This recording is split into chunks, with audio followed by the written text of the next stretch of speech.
Welcome to this edition and to this interview on this channel. And when you do, you don't want to abuse it.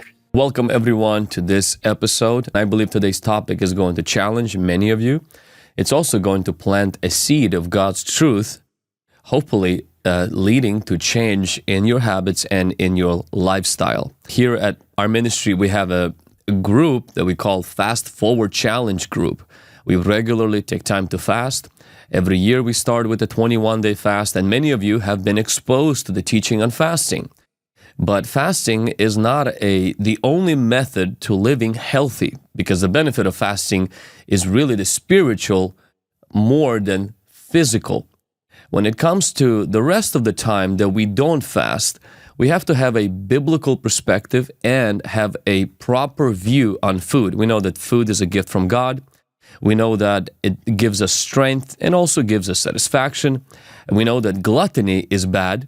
It's an excessive, ongoing act of eating or drinking. It abuses our natural desire for nourishment. It's overindulgence and overconsumption of food. And as I like to mention a lot of times, that many people have made stomach into a god. Their God is their belly. Their glory is their shame, like Paul says in the Philippians chapter 3, verse 19, and they set their minds on earthly things. And today I have the pleasure of having Dr. Michael Brown, who wrote a book. This is not a recent book, but I do believe this message is very relevant to everyone on the breaking the stronghold of food, conquering your food addiction. And he not only wrote this book, but he has a powerful testimony about this. And so I'm really excited to dive into this conversation. So Dr. Michael Brown, I'm so glad that you wrote this book, and I'm so glad that you're sharing this message. Oh, I'm so glad you want to talk about it. And you better believe it's absolutely relevant. My wife, Nancy, and I wrote the book, and every single day, it's a conversation we have with people asking us questions and wanting to know what we were able to do that brought about such a radical transformation. And I see your stories. Sometimes you're doing push-ups at your age, how busy you are, and you're showing off doing push-ups and seeing how you look and how you are. There has to be a secret. You were not always like that. What was your life like before you broke the stronghold of food? All right, so I weighed about 100 pounds more than what I weigh right now. I'm in the mid to high 170s now. I was in the mid to high 270s then at my worst. I loved the Lord passionately, served him earnestly, worked out intensely, and traveled around the world. Did 2 hours of live radio 5 days a week. Normally wrote about 5 op-ed pieces a week. Always working on 1 or 2 books. Traveling internationally and nationally, pushing, going for it. And yet, all these years I was a food addict. All these years I was a chocoholic. All these years I was putting stuff into my body that was gradually killing me. I can't get into details, but in the years now of eating healthily, as different things came up, kidney stone or something, because which I got an MRI, we discovered that problems in my arteries, if I had continued eating the way I was 10 years ago, I would have been dead not long after that. I would not be alive today talking about it. That's how destructive it was. But I didn't know. I was willfully ignorant. So I had several headaches a week. I just thought, whatever, just pushing hard, maybe not sleeping enough. I had constant lower back pain. My cholesterol was as high as 240, but the bad was way up. The good was way low. My blood pressure was now high. It was as high as 149 over 103. And I had sleep apnea at that point, severe. Had to travel everywhere I went around the world with a breathing machine, a CPAP machine for sleeping. So I was committed, running hard, loving the Lord, but food addicted. My favorite meal was pizza. I grew up in New York, used to have pizza every day, sometimes twice a day, chocolate always. And I would try to break this at times. I did a 21-day water fast, just surrendering to the Lord, would sometimes only have sweets 1 day a month and kept that up for months, but I'd always fall back, would give up fried foods, whatever. So I was always fighting, but always losing. And ultimately, every few years, I put on a little more weight and didn't take it off. And I finally got to the point of tiredness that I said to Nancy, I don't think I can keep up this schedule. I was only 59. I say only 59, about to turn 69 and feel like I'm a 20-year-old. But I was only 59, and I said to her, I don't think I can keep up this schedule any longer. And she had never heard me talk like that, and it deeply concerned her. Now, before we talk a little bit about the theology of food and the importance of why this is spiritual, we're not just talking about here looking better, feeling better. There's actually a theology behind that. So if you can give us a teaser of, so there's a big shift that happened, which we're going to mention that in just a moment. How are you doing now? Oh, wonderful. Thriving. I have not had a headache for 9.5 years. Lower back pain, 100% gone.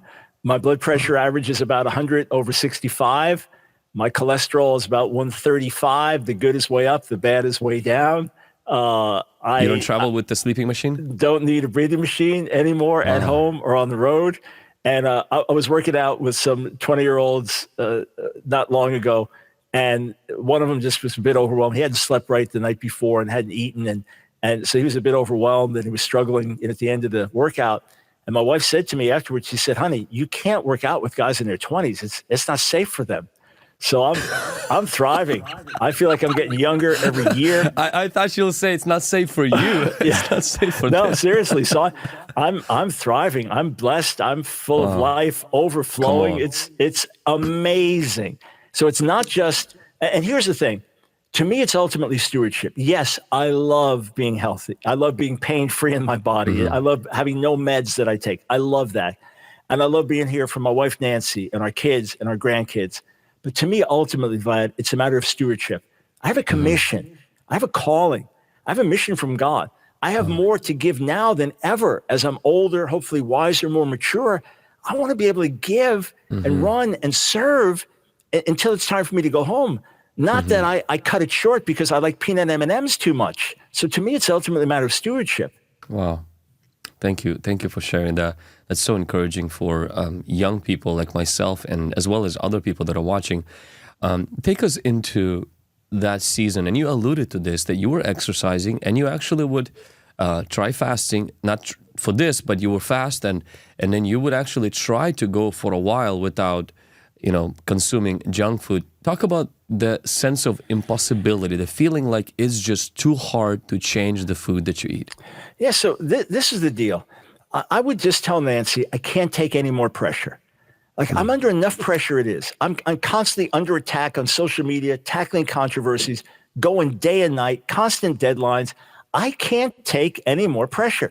I'm great within this bubble that God's called me to live in, but you add one extra thing, we can't have that, or on the road, don't eat this, skip this. It's like, I can't do it. And plus, what am I going to do? I'm flying around the world. I'm traveling 40 plus hours to India. What am I supposed to do for food? What do I do when I get somewhere? I'm at the airport. It's the only thing. So I could not take the sense of extra pressure on me. Plus, when you've tried, people say to me, Dr. Brown, you're so disciplined. On the one hand, by God's grace, I'm super disciplined like a machine. On the other hand, I tell them, if I was so disciplined, why was I a chocoholic at the age of 59? If I was so disciplined, why couldn't I give up simple foods that I knew were destructive? Because it's you got to eat every day. We're in a fast food society, and my body was addicted to it. It's that simple. And certain point, you think you're fooling yourself. However, here's my self-deception. I'm Mr. Positive. I'm Mr. Optimist. Today's good. Tomorrow's going to be better. So every day I would do the same things and expect different results. I'd get on the scale in the morning frustrated, like, why didn't I lose weight? You didn't lose weight, stupid, because you did the same thing every day. But I would live in this kind of self-deception that it's going to fix itself. And when Nancy would tell me, you got to do something radical, I wasn't willing. What does 1 Corinthians chapter 6, verses 18 to 20, which deals with sexual immorality, have to do with how I eat? It's about purity, but you're also referencing about that in your book to food. Yeah. It's 100% in context about sexual immorality and purity, flee sexual immorality, etc. But it ends in verse 20 by saying, you were bought with a price, therefore glorify God in your body, in some translations, in your spirit, which are God's. So this body does not belong to me.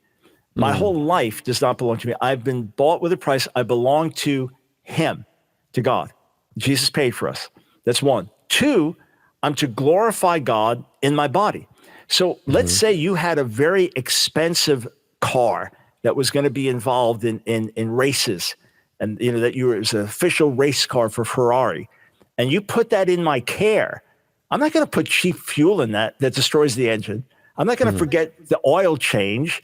So there's a responsibility that we have as stewards.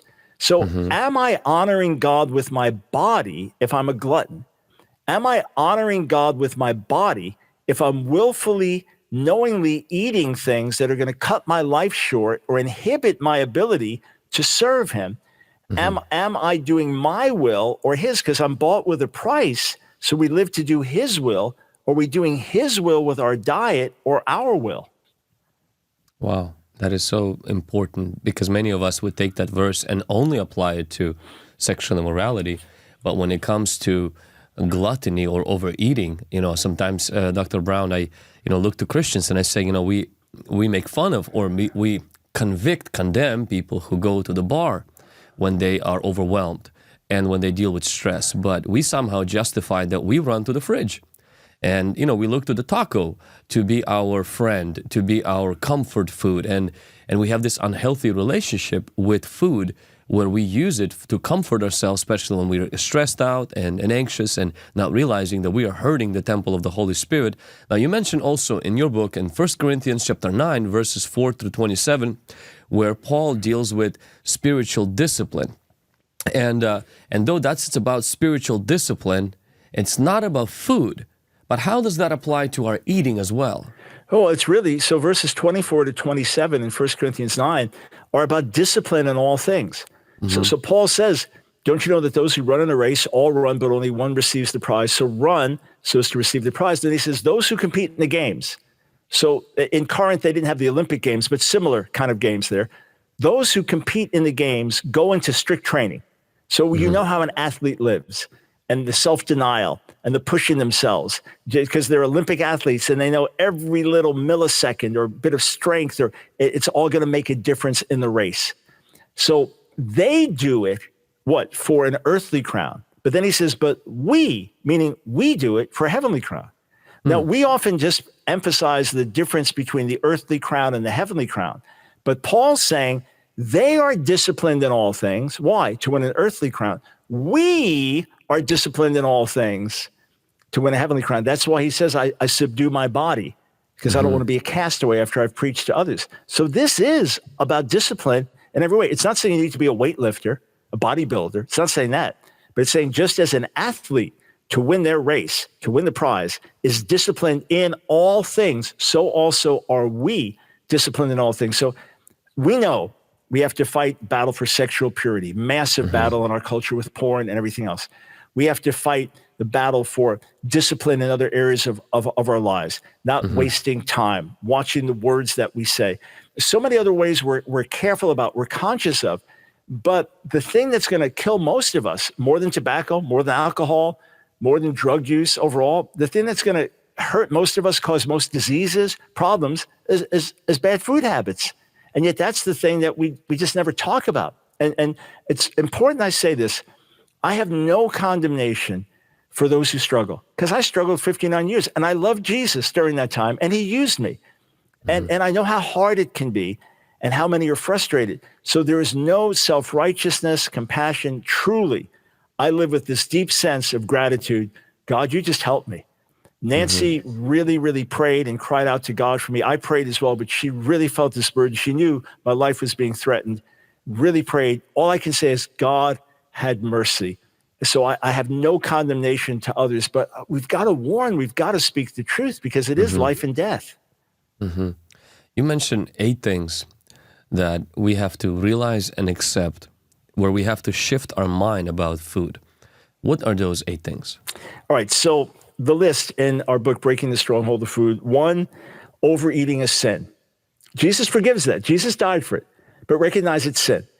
I don't mean one time in 10 years you had a special family meal and you overate a little. That I'm talking about the habit of overeating or overindulging the flesh.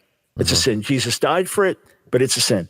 A second. Do you have a measurement, Dr. Brown, where you would know that it's like where it's overeating?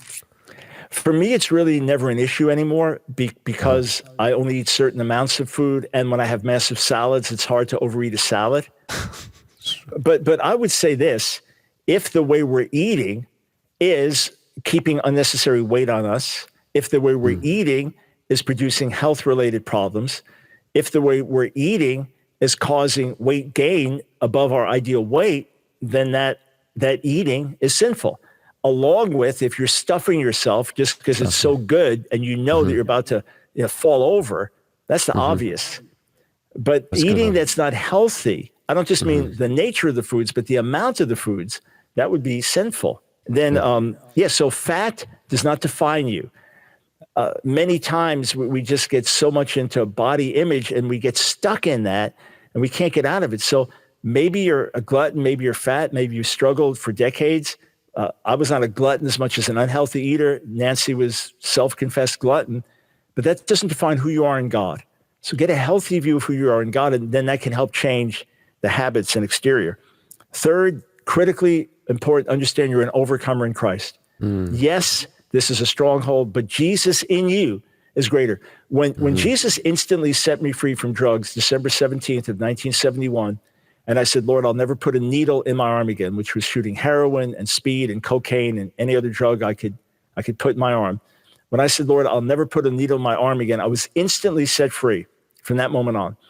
When it came to foods, I went through 3 miserable days of withdrawal, miserable.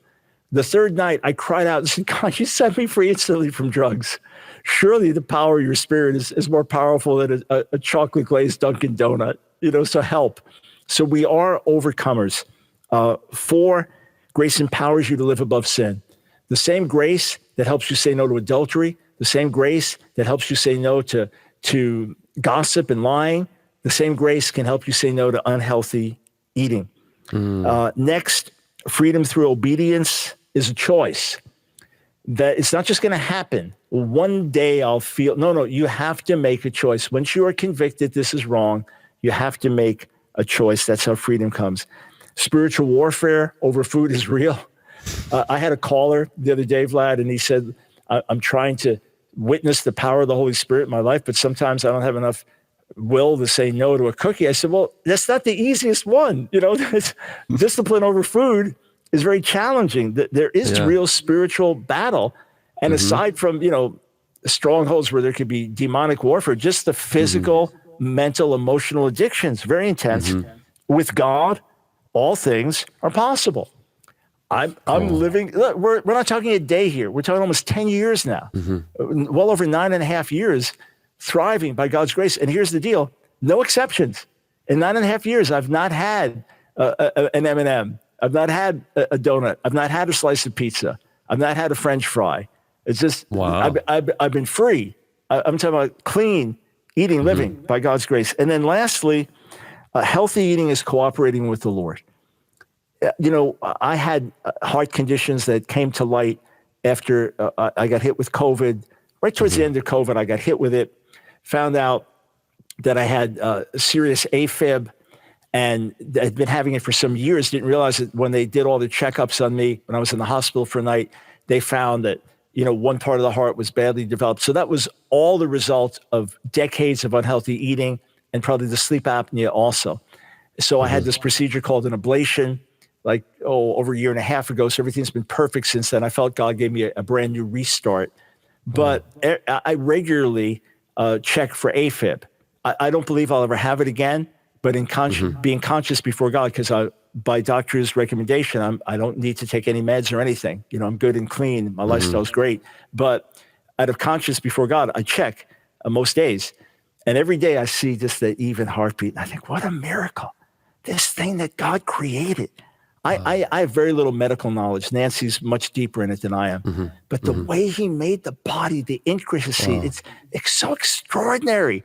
And you put the right things in, you get the right results. You put the wrong things in, you mess it up. It's like, no, cooperate with the Lord. Your life will be so much more enjoyable. You'll bear so much more fruit. You'll honor the Lord so much more. So we're cooperating with him as we do this. It's interesting that a lot of us, especially in the charismatic Pentecostal circles, we believe in the power of healing. and divine healing, but so many people have not discovered divine health. Yes, sir. Obeying God's word, obeying some of the common sense things. We're not just talking about something super complicated, common sense things, and seeing how believers live today, even myself included. In this area, I need a lot more improvement. Ever since this fast we just came out of, there's been a lot of conviction in my own heart. My wife is the one that's a lot more healthy, and I come from a family that we lived healthy, but now living in the United States in the last 23 years, the kind of food that we have, and quickly you develop an appetite for that, and then you just begin to pack weight. I remember one time when I was still a youth pastor, my uncle, he rebuked me. He said, "You're growing fat." And I'm like, what kind of a correction is that? I'm like, he should be talking about my heart, not about my weight. And he's like, "You're supposed to be a soldier in the army of God." And he's like, "Your belly is, the king is becoming too exalted, the king's stomach." And my pastor kind of gracefully, but he said, "Vlad," he's like, "you have to get your weight under control." He's like, "You're very young." And he's like, "Once it starts accumulating, it's very difficult to stop." Yeah. And he's like, "Stop it now." And he's like, "Do whatever you need to do, live a disciplined life." And so what you just shared, these things, and I love how almost in every reference you highlight the importance of depending on God, because I know quite a few people who are struggling with this, and they've done, everything under the sun, and they just seem to not be able to break this stronghold. You mentioned, and you go in detail about the whole idea of get thin quick schemes, weight loss gimmicks, and have they helped you? Are there any shortcuts to good health? No shortcuts, but I tried them, and Nancy really wanted me to put them in the book. So it's embarrassing, but I get these new pills. If you just eat these every day, then you don't need fruit because you're getting all the fruit that you need. Because I virtually never had fruit. I'd have normally a tiny little salad each day, most days, and then almost no fruit. But if you take these pills, it'll supplement that. Or eat what you want, and as you sleep, this will increase your metabolism. The most embarrassing. Remember, this is Dr. Michael Brown doing world ministry. I'm flying one day, and I see this ad, this anti-fat cream that you put it on like your fat legs, you slime it on there, and it'll help reduce fat. So I bought it, but I hid it in part of the bathroom where I thought Nancy wouldn't see it because I was too embarrassed even to tell her about this scheme. And I remember putting it on the first time. It's like this greasy goop. So it sticks to your pajamas or it sticks to your bed. It's like, so I used it a few times. But I tried the stuff. It doesn't work. Here's the miracle. You get rid of the bad foods. You eat only healthy foods. Join that with exercise, and your whole life will change. Doesn't matter who you are. Doesn't matter what your background is. It just works. And, probably from what I understand, 95% of most of the diseases that we battle with in America would go away if we ate healthily. And there was a colleague, a friend of Nancy's, that worked with someone who wrote, Dr. Joel Furman, this doctor. She worked with him, and we follow his guidelines, his Eat to Live guidelines. And she said, I would be in these diabetes groups where people would come with type 2 diabetes, and with doctors controlling things, checking their levels and all this over a period of days by eating healthy food, getting rid of the unhealthy. They would be weaned off insulin. And by the end of this retreat that they were at, they were insulin-free and could be insulin-free for the rest of their lives. She said, I saw more people healed of diabetes during that than I saw in my entire life being prayed for in charismatic churches. We're talking about type 2 diabetes.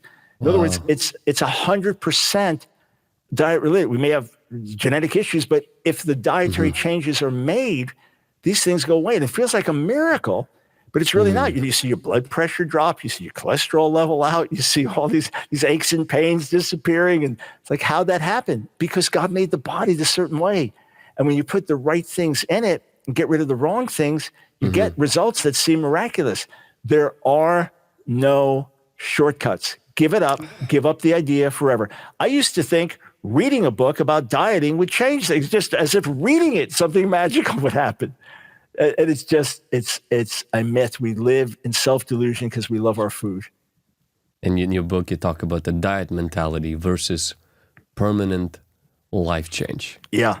And now, what triggered that life change? It's a radical life change. You've tried this before, but on Sunday, August 24th, 2014, Yep. was it just one thing, or was it a series of events that led up to this key decision that happened on that August 24th? It was a series of things, but it happened suddenly. What happened was, on the one hand, Nancy really got burdened. She had changed her own life prior to that. She was different than me. For her, being fat paralyzed her. She didn't want to leave the house. She didn't want to be around people. She didn't want to do stuff. It just paralyzed her. And she was just achy from head to toe. For me, it didn't stop me from anything, except I was killing myself, but it didn't stop me from doing anything. God helped her. She had been, for decades, reading about nutrition, different things. She'd go on these binge diets. She'd lose a lot of weight and then gain it back. And each time gain back more, and it would be worse the next time. And when she read Dr. Furman's stuff, the lifestyle change, the logic behind it, the nutritional strategies, she knew it was the right path. She made the radical change. And then she got really burdened for me. She began to pray earnestly and cry out to God and ask God to give her creative ideas. Because my other problem was, I'm bold. I've literally preached to crowds where my life was being threatened, and I've done it without hesitation. But if you put new foods before, no, I was like a wimp. I was terrified of new foods. So I was really weak in this way. She was praying. I didn't even know how earnestly she was praying. And she knew I'm a walking time bomb. I'm a walking time bomb. I have high blood pressure. It's the quiet killer. I'm a walking time bomb. On my end, I was embarrassed by being overweight. Nobody talked to me about it because I'm almost 6'3". I carried it a bit better. But the fact was I was obese, and it bothered me. Now, it was only little by little as years got on that I got as heavy, but I was always 20 pounds, 30 pounds, 40, 50 pounds higher, and then it got higher. So I preached a message to myself about acharit, which is a Hebrew word talking about the final consequences, that the end. And I said, what if the end result of your life is you just get some stroke and you're paralyzed for years, you can't communicate because you abused your body? Or where is this going? What happens if you hit 300 or 3? Where does this end? So I had prayed about this on and off for decades because it bothered me, but I was never willing to make the radical changes that I needed to make. And I always thought, I'll just cut back on this, I'll cut back on this, I'll cut back on this. And it never worked. And so what happened was, when I got to that point of weariness, and I said, I don't know that I can keep up this kind of schedule, that really concerned Nancy. And something else happened. So I believe it was the accumulation, especially of her prayers and mine added in, where I just sat down with her and I said to her, my plan is not working. That was a code for us. Quick story. Maybe 15 years earlier, she'd said to me one day, hey, honey, I think you put some weight on. She's just concerned about my health. That was it, not a vanity thing. And I said, yeah, I have, but don't worry, I have a plan. She goes, oh, okay. Well, 6 months go by, and she said, hon, I don't think you lost any weight. I said, no, I haven't, but I have a plan. And she said, oh, okay. Maybe 6 months, a year goes by, and she said, hon, I think you've put weight on. And I said, no, you're right. I have, but I have a plan. And she said to me, your plan is not working. So I sat her down that night, and I said to her, my plan is not working. And she said, okay, I'm taking control of your diet. No food passes through your lips without my permission. And that was the beginning. Wow. Because she's already been on that journey before you. And she's a total realist. She's a total truth teller. She hates excuses. And she knew the path I needed to take. And I encourage everybody, though, be honest with God. Tell him, I can't do it. I'm weak. I can't do it. I can't do without my steaks every day. I can't do without my milkshake. I can't. I have to have. Be honest and say, God, I need help. And if did you have that moment? I can't moment where you broke down and cried, and a realization that you had to make a radical decision? Was it that night? No, it was not that night. Here's what happened. And Nancy also urged me to put the I Can't story in the book. And for all the readers, her contributions are by far the best. But anyway, so initially I had to renew my mind. So first thing was break the addictions. That was 3 days. And then after that, the addictions were broken. That the deep craving, you have to have it, and feeling weak and sick. So that disappeared. That's number one. Number two, I had to change my mindset.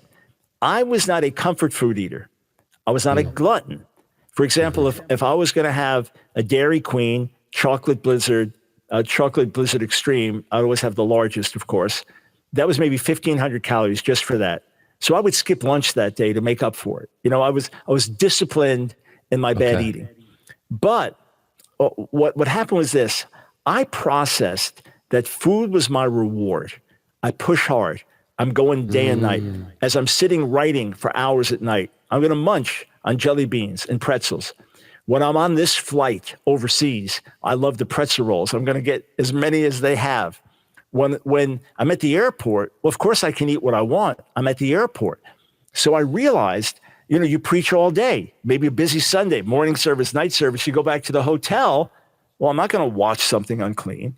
I'm not going to do drugs or drink, but I can eat. So I realized food was the reward built in to everything that I had. One day it dawned on me as I processed this.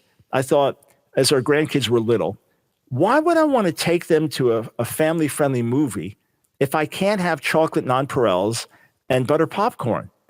And I said to myself, you don't go to the movies with the grandkids for the food. You go to have fun with the grandkids. And I realized, no, food reward is built into everything. So I had to change my thinking that food is the fuel for a healthy life, and the healthy life is the reward. Because after all, in the course of a day, in terms of actual hours, how much time do you spend eating? Even your favorite restaurant, your favorite meal, how long is that? But you live 24/7. So that was the first change. Food is the fuel for a healthy life, and the healthy life is the reward. And then my coming to the end of myself moment. It's about 3 weeks into this. Now remember, this lifestyle is no dairy, no flour, no sugar.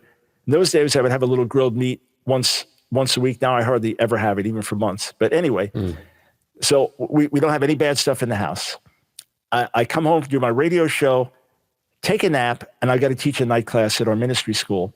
And I wake up with a craving for something sweet. Now remembered, Dr. Furman says sweet tooth, that's good for fruits, natural sugars that you have in fruits and things. I just need some fruit. I can't find any fruit in the house. Somehow we were just out. So I think, okay, wait, I got to get to class. I don't have time to go to the grocery store and walk. Oh, wait, there's a convenience store I'm going to pass on the way to class. Maybe they have some fruit. Now, I had never once gone into a convenience store looking for fruit in my life. Maybe they got like little pieces of watermelon or something. So I go in there, they don't have it. It's like, oh gosh, I got to eat something. I got to teach a class. I thought, wait, there's one more convenience store on the way. I go in there, I can't find anything. I remember Nancy said, don't get juices. They've got all kinds of other sugars and you don't want them. So I see naked juice. I think maybe this is better. Maybe this is healthier. So I get one of those. I drink half the bottle and I hit bottom. Now literally, I'm sitting in my car. I'm literally 5 feet from the building where I'm going to go in and teach my class on Jesus Revolution, right? And I come to the end of myself and I thought, I can't do this.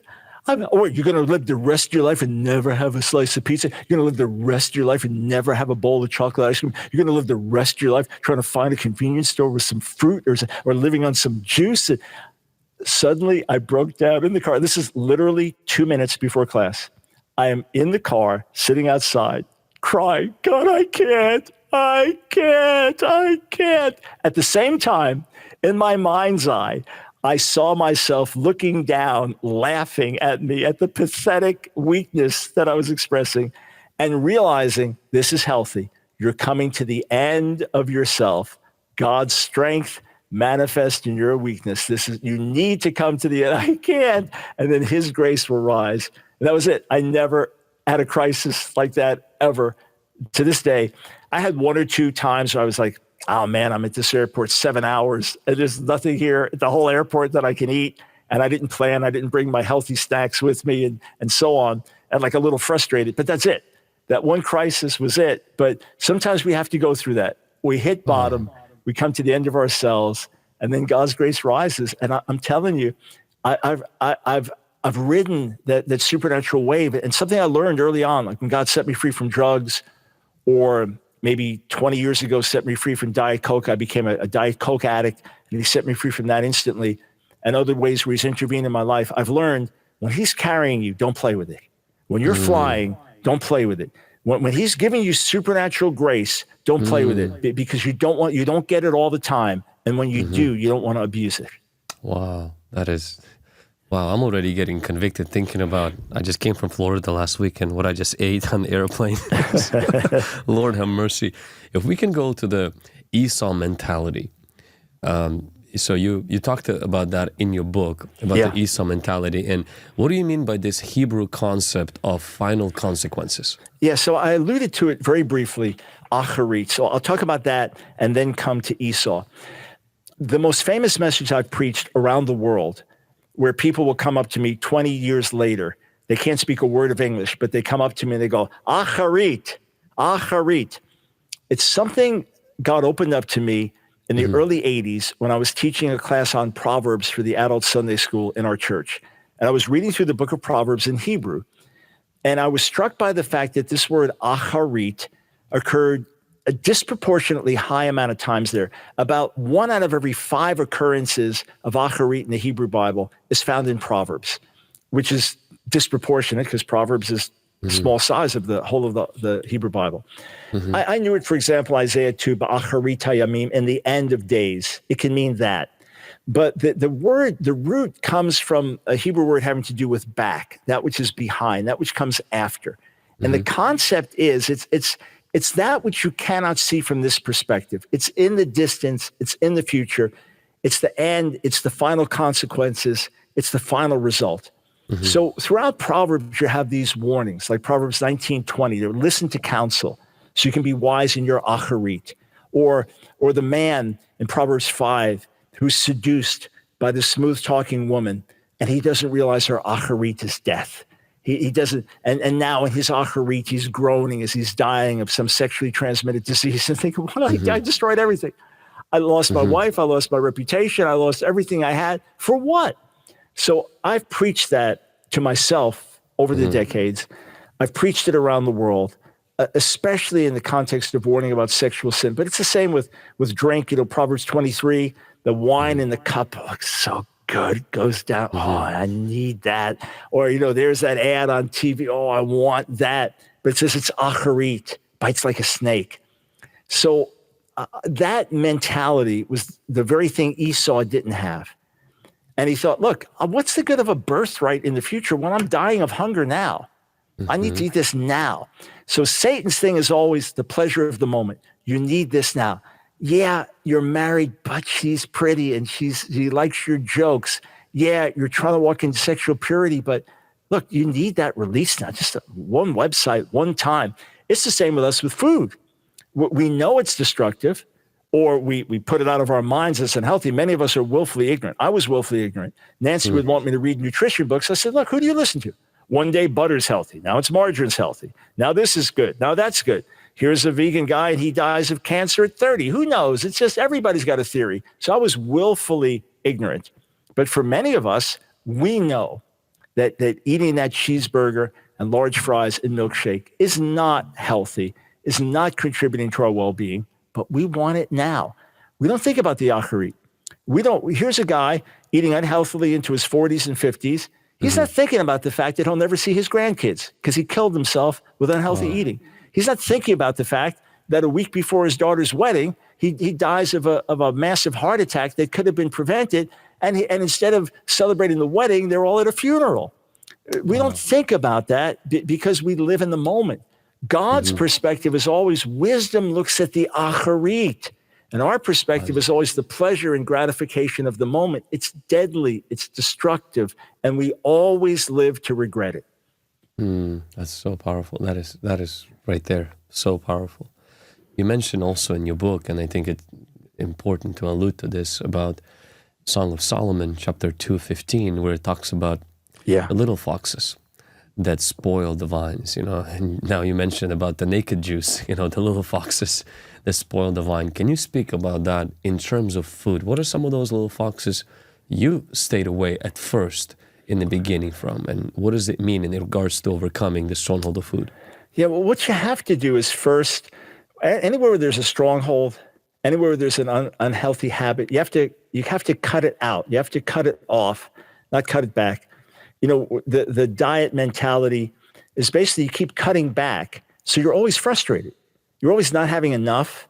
You're having enough of the bad to keep the appetite for it alive. Think of any wrong habit you have. Let's say you're addicted to watching some soap operas, if they still have them on TV, or some something that's totally addictive to you. You're addicted to sports and gambling. Oh, I'm going to cut way back. I'm going to cut way back on gambling. I'm going to cut No. You got to cut it out entirely. Otherwise, you leave that thing alive, it's going to come back and bite. That's why Jesus doesn't say if your right hand causes you to sin, cut it back some. No, it's cut it off, metaphorically speaking. So wherever the strongholds are, you have to deal with it radically. And then you have to ask yourself, okay, what opens the door to a wrong habit? So maybe it's just snacking.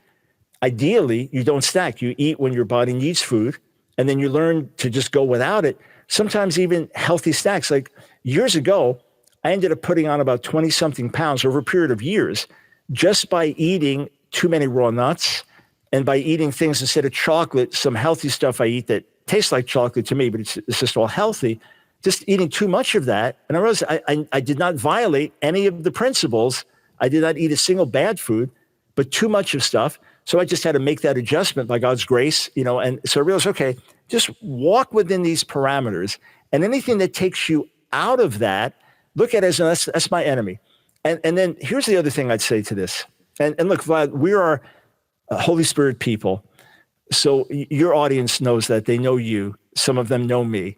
I'm not saying this in an empty way, but Vlad, I feel the Holy Spirit on this interview. I feel supernaturally animated by God to talk about these things.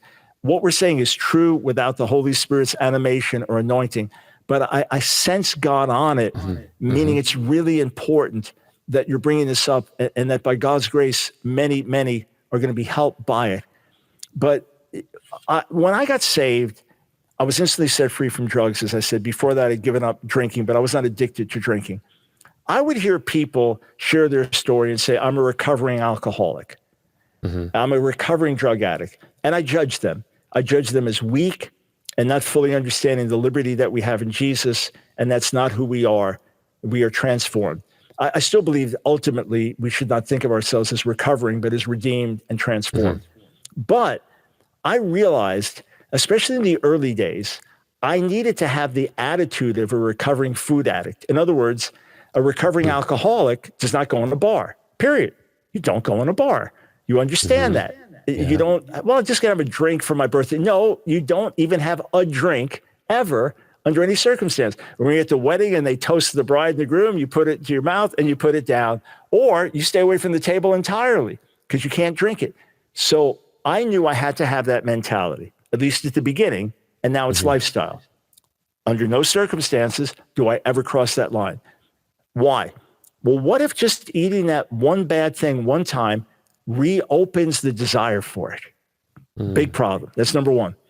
Number two, if I eat the bad stuff, and this is what Nancy discovered, because she fell back and then had to regain her ground. Once you eat the bad stuff, the good stuff doesn't taste good anymore because your food, your tastes change. I love having salad. I love having fruit. I love eating healthy food. Stuff I would have gagged on before, I love eating now. But that can undo it. And then here's the big one for me. If I can find an excuse to eat something unhealthy today, grandkid's birthday, in this country only today, just published another book, whatever, I could find an excuse to eat bad any day. So it had to be this radical, rigid line. And not everyone has to live by this, but most people that Nancy and I have encouraged and counseled, the great majority, they have to live with the either or mentality because the part way most of the time just doesn't work. Wow. That's so strong. And I think this is so important what you just shared. And In your book, and something that I think you just already alluded to this, you mentioned about 10 recommendations for healthy lifestyle. Would you go through them? Yeah. And maybe how does that apply in your life? So don't diet, get a lifestyle change. I do not diet. I eat differently. I live differently. The dieting mentality, it's yo-yo, it's up and down. And then each time you end up with more fat cells in your body, you end up more unhealthy, more discouraged. Secondly, don't cut back on bad foods. Cut them out entirely. Replace them with good foods. So I alluded to that briefly, but it's not a matter of me having less M&Ms or less milkshakes or less French fries or less burgers and buns and whatever. No, it's a matter of don't have the things that weren't healthy at all. For example, married to Nancy, going on 48 years. That's it. I'm married to her. I'm not married to anyone else. I don't have sexual relations with anyone else. I don't have emotional connection to any other woman because I'm married to her, right? I don't share that. So, and someone said to me, Jesus is the first of many lovers. He said, my wife wouldn't like that mentality, right? So we have to cut the other loves out. And then if you want to get free, that's the only way you're going to get free. Otherwise, like a porn addict saying, I'm just going to only watch porn once a week. And for less time. No. By God's grace, you cut it out. Then you can experience freedom. Number 3, recognize that food addiction is real and deadly. The vast majority of us in America are food addicts in one way or another. Joel Furman had in one of his books, he do this little survey to see if you're a food addict. And, you hide food secretly. You do this, went through all the different, you have to have certain things. And maybe there were 8 items. And I was like 3 out of 8. I thought, that's pretty good. And he said, if you have any one of these, you're an addict. It's like, oops. So it's real and it'll kill you. And it'll lead to all kinds of unnecessary diseases and pain and suffering. And the younger you are, the less you feel it. But the older you are, you now reap the results of what you did in your younger years. So if you can get it right when you're young, if I'm thriving like this, going on 69, thriving by God's grace in every way, what would have happened if I made these changes 40 years earlier? Who can imagine? Then next, learn the difference between toxic hunger and true hunger. This is something I only learned through Nancy and Dr. Furman, but a lot of our cravings when I need to eat, I want to eat, I feel weak, that's toxic hunger. That's the food addictions. That's the bad stuff crying out for more. And again, I know very little about nutrition, but I knew enough to realize when I fast, I only realized this 10 years ago, when I fasted, I'd always have misery the opening days and headaches, and it's terrible. When I did 21 days on water, the first week was miserable every day, all day. I didn't realize that was because of toxins leaving my body. So when I went through the withdrawal, getting rid of the bad foods, I realized, okay, all this bad feeling, yucky, that's the bad stuff leaving my body. So a lot of our hunger is not real hunger, it's toxic hunger. Don't snack between meals. Bad habit. I've fallen into it with healthy stuff. And you end up, again, it's a lack of discipline, and it opens the door, and your body will get used to it. Once you, with God's grace, get in the good habit of eating the meals as you need each day, you get used to it. It becomes a lifestyle. Recognize unhealthy eating may be a sin to you. That once you see these things and hear them, you may have to think differently. And I was at a pastor's breakfast in Queens, New York one time, and I was talking to one of the pastors. I said, it's like we made a deal with the devil to kill everybody young. You just look at what's being served here. Every kind of unhealthy pork thing and greasy this and greasy that and heavy calorie. It's like, no wonder we're so ineffective. We're too fat to fly, right? So for many, once you become clear on it, unhealthy eating is sin. Identify the main psychological reasons you overeat. For me, as I said, food is my reward. For others, it's what you do for comfort. For others, aside from gluttony, there can be other psychological, emotional reasons. That helps to understand that. Yeah. Understand food is the fuel for your life. It's not the reward of your life. It's the fuel for your life. Realize exercise is not a substitute for changing your food habits. I worked out heavily. I worked out very intensely when I was fat. And I could compete with guys younger than me. But still, Nancy used to say, "You're crazy doing that. You're going to hurt yourself doing that." So exercise is important, but it's way down the list of what matters. And then lastly, resolve to change today because tomorrow never comes. Maybe the change starts with honest confession to God. I'm weak. I'm a food wimp. Look, you may be a pastor with a ministry that reaches millions every month, and you're a food wimp. Could we? I was, in the eyes of many, a powerful man of God, and I was a slave to my stomach, a slave to sweet, a chocoholic. Man of God, preaching the gospel, preaching purity, seeing people set free, and I myself was a chocoholic. So that's the reality, but God knows. He's incredibly merciful, incredibly kind. He used me in my fat days. He uses me in my thin days. It's all his grace. But start today. Realize, okay, my plan's not working. Forget the new I'm going to have to do something radical. And I'm not willing. Start there. I'm God, but I'm not willing. Or I need help, or I don't know the way. Start today. Then our book, Breaking the Stronghold of Food, we have lots of other recommendations. Here are free websites to go to, or YouTube channels where people will talk about it, and healthy recipes. Here are other guidelines. Here's Dr. Furman's literature. And then hopefully with our inspiration and armed with these practical steps, folks can make it. And boy, when I run into people, I was out preaching the other day, and a woman came up to me. She said, my husband read your book. It changed his life. He's lost 50 pounds. He's a new man. I was preaching another day, just a couple weeks ago. Pastor says to me, there was a golf pro, heard your message a year ago, or 2 years ago, where I happened to speak about food, one message.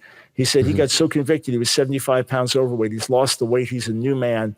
So It's awesome. And then I was a type 2 diabetic. I thought I'm going to die and leave my kids behind. And now I'm healthy and thriving. And so it's gratifying. Dr. Brown, I'm really believing that this is going to create a shift in people's lives. You have a way of shifting things. I remember I was recalling my vacation a few years ago, reading your book on I'm Not Afraid of Antichrist, and that changed my perspective on tribulation, and that just kind of reworked that. And after that, when I interviewed you, so many people's lives after that, their perspective changed, because a lot of this is also a shift in their mind about food. And what is, just a personal question, what does your eating look like now? What do you eat now?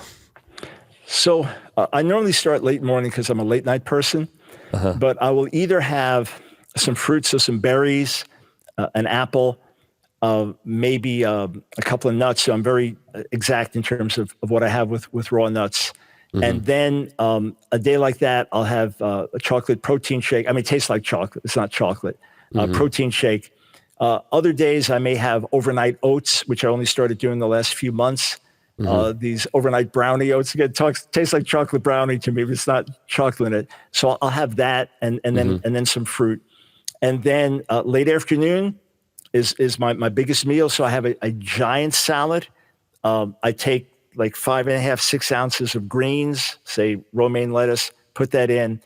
Nancy makes cruciferous, so that's like broccoli and kale and cabbages and things like that. I put that in, and then tons of tomatoes and cucumber and peppers and onions and flaxseed, things like that.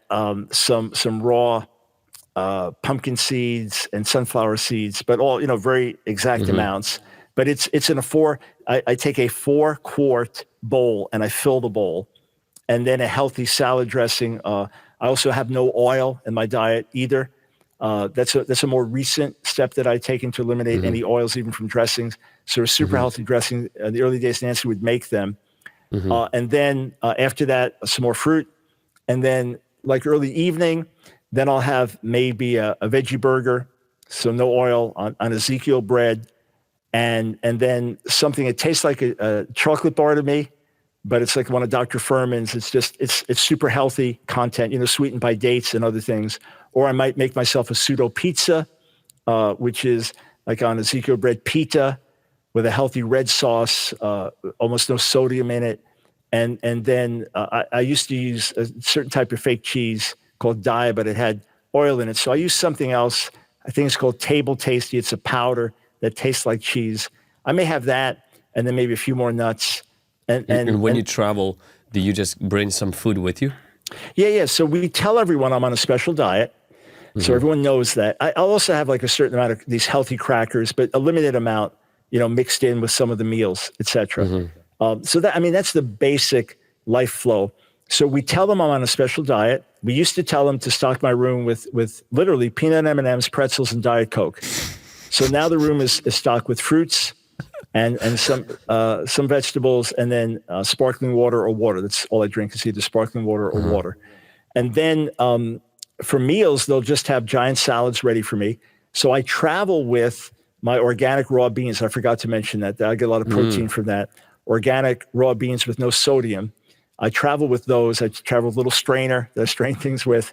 And then I may bring the healthy crackers with me and some of the healthy nuts. And then my, the vitamins and things like that I take, the supplements. Yeah. So that's what I travel with. And when I go on a long trip, like multi-day, then I'll have my, take a giant salad with me, the healthy snacks. And then maybe one of those days I may have a little meat, grilled meat, if that's what I can get, one day on the road. And it's been, 9.5 years, done it literally around the world. In fact, when I first started traveling, when God convicted me to make this lifestyle change, in the months immediately afterwards, I had to go to Singapore, to Hungary, to India, and Malaysia within the next 4 months, along with all over America. And Nancy would just pack. She made special meals. She makes these unbelievably healthy soups. That's the other thing, freezes them. And then I'll have, a couple of those a week. So I travel with some frozen stuff sometimes if it's overseas in like a container with little freezer things in it, and then just put it in the fridge when I get where I'm going. So yeah, I have to make choices, but it's easy. It's total. It's like packing my bags. And think of this, you put a little extra time and effort into your diet, the energy you have, the life you have, the strength you have, the vitality, your day is so much more vigorous, so much more energized, so much more healthy that you get all that time back 10 times over. Wow. Dr. Michael Brown, would you just say a prayer for people who are convicted right now, but they're not in that place right now where they don't feel that they have any strength to make those changes? Yeah.